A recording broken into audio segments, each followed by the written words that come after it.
here we are at CES, and now it's time for a little industry talk with Keith Lehmann. He's a Senior Vice President of Consumer Electronics for Kenwood. Keith, Happy New Year, buddy. Happy New Year, Alan. Thanks for having me. And a tough year 2009 was, but it's in the rearview mirror. It sure is. You feeling good about 2010? I'm really feeling great, Alan. And by the way, 2009, rough for everybody, Yeah. huge challenges.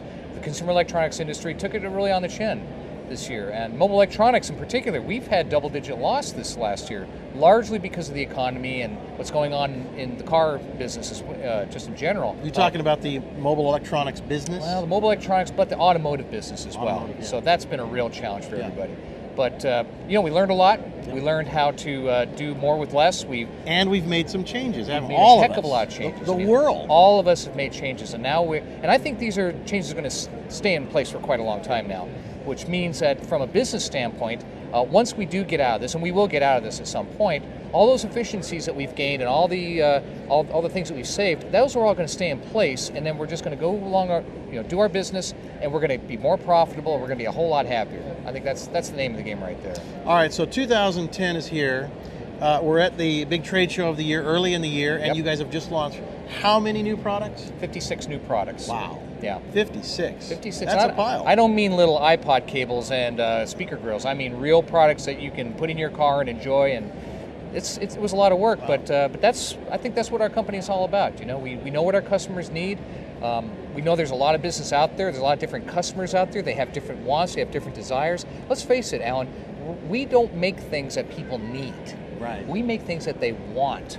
But that is a key factor, and Yes. I will say that ever since 1977, 78, when I bought my first stereo, what did I buy? I bought a Kenwood. And about 1983, I bought a satellite television dish with a Kenwood receiver. Oh my God. So I'm a true blue Kenwood loving guy, and working for Car and Driver, Yes. best of brand guy also. Yes, you are. But an automobile is a personal conveyance of who I am. Right. And what I want in there, in that dash, again, is a thing that I don't so much need, but do really want badly. Yes. So how do you become a company that doesn't make just Me Too products?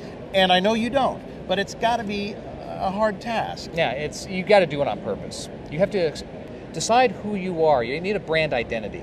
And the identity of Kenwood, and we use this phrase, live connected, drive connected, which I kind of like it actually. Yeah. Live connected, drive connected. We are living connected in this day and age, okay? It's all about lifestyle. Kenwood's identity is to look at the lifestyle of people who enjoy our products and then make the products that they want based upon the technology that is in their possession. For instance, the iPod changed everything, right? Yeah. Now, it was made by Apple, a computer company. Well, MP3 players existed long before Apple came up with the iPod, but they did it in a way that completely shattered all the conventions of conventional electronics. They built something that didn't have as much storage, it didn't have any buttons necessarily, it was more expensive, it didn't have the same audio quality, but people loved it. Two reasons. It had a great user interface, and they had a computer program called iTunes where they could manage all their music in a very intuitive way. That's the key right there. So figure out how your customers are living, their lifestyle, what's going to make their lives easier, and go build that product. They will flock to you. Yeah. I had a nice stereo in my truck, came from the factory. It was a brand new truck. And I got a Kenwood stereo. My goodness, it made such a difference because I think just the interface, the human-machine interface was so much easier. And I love that. And I also love some of the partnerships that you have, and I think that partnerships are very important, like we have with Car and Driver and Kenwood. But the partnerships that you guys have made in this world are big ones with the Garmins and the Parrot companies. Maybe you could talk about that a little bit. Well, the partnerships, Alan, are vital to our identity because these are the partnerships, and you mentioned Garmin, for instance. People that are into navigation always want the best navigation on the market. Garmin happens to be the #1 builder of quality navigation technologies. Right. Why not partner with them? Yeah, we could have made our own, and a lot of other companies too, and that's fine, that's their decision. We chose to partner with Garmin because that is a best-of-class company. We think we are, what we do as well. Same thing has to do with Bluetooth. Like we could have built our own Bluetooth module or sourced one from Asia. We went with industry leader Parrot. Right. So we've got the best of brand in Bluetooth, best of brand in navigation, and so when we go best of brand, you can't go wrong. You may pay a little bit more, but you're going to have the best product. You will always be satisfied with the best, don't you think? The funny thing is that before you guys had nav in your stereos, I had a Garmin navigation. Yep. Before you had Bluetooth in your stereos, I had the original first Parrot Bluetooth. So awesome. I mean, I love the connection of the fact that now either you're following me or I'm running with you, because that's what that's what I want to see, is that you guys are making the decisions that guys like Car and Driver have to go through all of the guys and find who are the best, who rises to the top. That's right. And for me, it is Kenwood. Now, what is the plan moving forward for 2010 and beyond? We're going to do a lot of what we've done in the past, and that is we have to have consistency as a company. So if we choose a path, we have to complete that path. We're not going to make any radical changes, but we are going to do some new and improved things. For instance, on the product side, we now have products that are built specifically for the people that have iPods or iPhones, not the people that carry CDs. In fact, it doesn't even have a CD mechanism in it. It's just for iPods, and of course, with that, they want to see a big display, so we have a big 3-inch color display on there. They want easy browsability, so we replicate all of the controls of the iPod right on the faceplate of the Kenwood. They plug that thing in, put it aside, and it takes over from there, and also charges up the iPod. That's cool stuff. From a business standpoint, the most important thing for us is to establish trust with our dealers. Because let's face it, these are businessmen too, and they want to be able to rely upon their vendors. They want financial stability, they want clear thinking. They want to run with leaders. Yeah, and if we are best in brand in their minds, then we've done our job. Yeah. So that's our plan for 2010, just in broad strokes.